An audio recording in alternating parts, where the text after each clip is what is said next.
Today is Monday, and that means we are going to talk about an operational rule for flying your drone. Today, we're going to talk about the visual line of sight.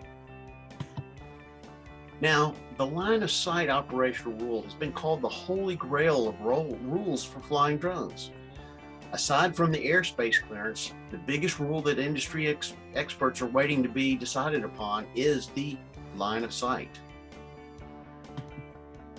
Now, the visual line of sight rule states that the drone must always be within a clear line of sight for the operator or a designated visual observer.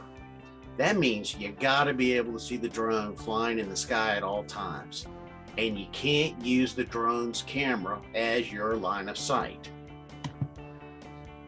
The remote pilot can use a visual observer to view the drone while it's in flight, so long as there's an established clear line of communication between the pilot and the observer. Now, visual line of sight means having an unobstructed ability to see the drone in the sky at all times. Visual aids beyond corrective lenses are not allowed. That's like the example of binoculars. This includes even drones that have GPS capability.